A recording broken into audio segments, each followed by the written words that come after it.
Hello after a long time. Hello guys, kumusta po kayo lahat? Ako dito sa Mindanao ngayon, bakasyon. Grabe guys, ilang araw lang ganito na yung namumula. Hindi naman ako nag-rejuve, ewan ko. Sobrang init siguro.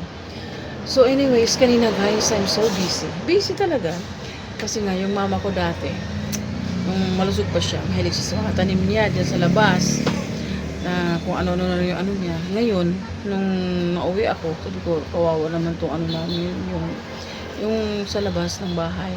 Kasi yung mga halaman parang nagboxing na dun sa labas. Daming mga ano, kasi hindi nga kayo maglinis, hindi na kayo mag-arrange. Dati, arrange niya yan. Eh ngayon, medyo may ano na siya, may sakit, mahina na siya, hindi na siya pwedeng magalaw-galaw ng todo. So, kanina habang nakatingin ako kahapon, sabi ko, ayusin ko kaya to. Parang naano ako na ayusin ko. Kaya kanina nagulat siya, bigla akong lumabas. Sabi ko, maglinis ako dyan sa labas, mother. So, ayan, video ko kanina. Ipapakita ko sa inyo yung ginagawa ko kanina dyan sa labas. Actually, ano pa yan guys,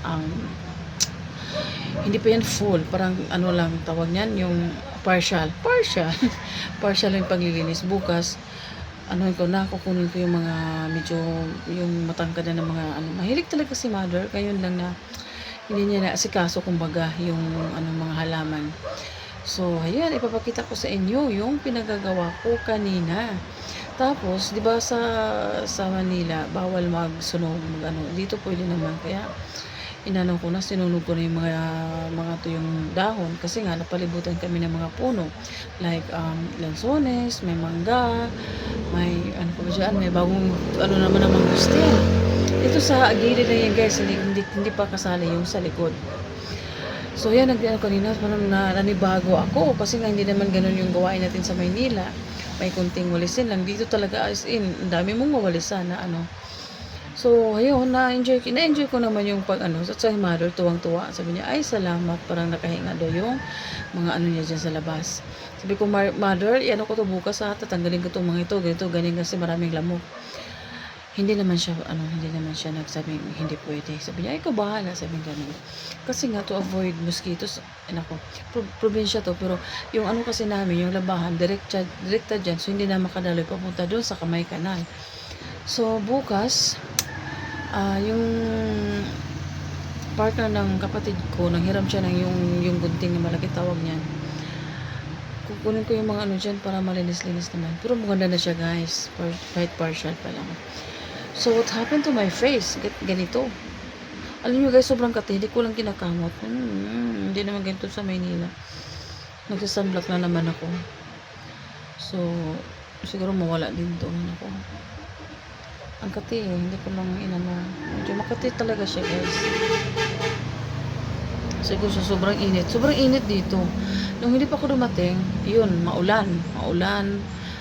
Ngayon, sobrang more than a week. Sobrang init as in. Imagine ko lang kung paano kaya pag ganito sa Maynila. Mainit na nga dito. How much more sa Maynila? Pero ngayon, mabaha pa rin daw doon. Naiwan si Mr. Doon eh. So anyways, kakakain ko lang din ng saba. Kasi binigyan kami ng kapitbahay namin. Kasi yung partner niya, may ano pala doon sa kanila, may kunting farm. Tapos nagdala ng saging, kamote. So binigyan kami ganito sa ano guys, no? Sa province. Nagbibigayan yung kapitbahay. Ayan, may saging. Yun yung isa sa nami-miss natin, no? Pag sa province. Nagbibigay yung mga kapitbahay. Tapos tuwing hapon, ayun, nag-uumpukan doon, chika-chika, kumakain na kung ano-ano, di ba ganyan. Iba talaga. Nakakamiss din naman. Parang naano ako, parang kasi nga, more than 2 weeks na ako dito. Parang, ay, ang sarap pagtambay dito. Yung ganun, parang nami-miss ko lang, nami-miss. Nami-miss ko yung ganung, yung ganung setup. So, ayan, i-upload. I-continue ko dito yung pinagagawa ko dyan sa labas. Partial cleaning ng harapan, gilid ng bahay namin at saka harapan. Yung sa likod, nalinisan naman ng partner ng kapatid ko. So, dito lang sa hindi naman niya kaya siya lang kasi nga, si mama, si papa, seniors na. So, ayun. So, guys, thank you guys. Matagal-tagal rin ako nang hindi nakapag-long video. Short video lang yung pinagagawa ko. Sana suportahan niyo pa rin ako. Tawag nito, Please don't forget to click the notification bell para updated kayo sa mga videos ko kahit short videos lang. So, ayan. Thank you so much, guys. Like and share. Lavender is S. Lavender is vlog. Yun. So, ayan. Kawawa naman to ano ko, guys. O, nangyari sa face ko? Sobrang init. Nag-ano siya, namumula na Makati. Hindi ko lang ginawa baka maano po siya. Masugatan. So, anyways, yun lang po. Thank you so much for watching my video.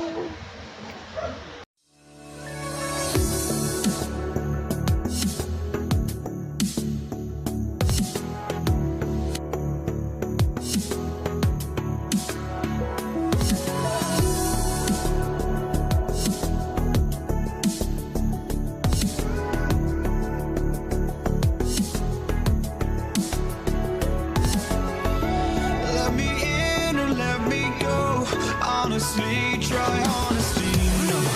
Just tell me what I want to hear, 'cause it could save us. Let me fly, I've got my hopes, but I can hardly see why I'm still chasing. It's not worth it for me anymore. Been burned 100 times, I'm lost. I just can't let this go.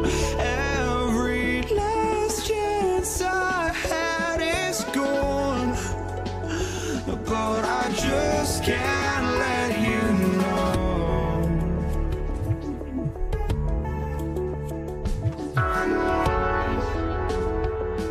I just can't let you know. Ayan si Mother. Nanonood ng TV. Si Father. Isama ko kayo sa nililisan namin, guys. Ito ang kaloy ni Joke.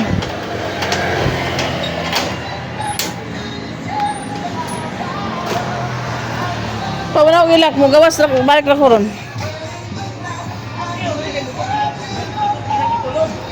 So, dito ako naglinis, guys.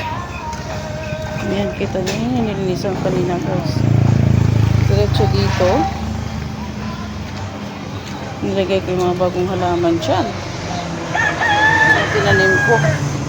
Nilipat ko. Ito yung Antonio Mother. Tingnan nyo, guys.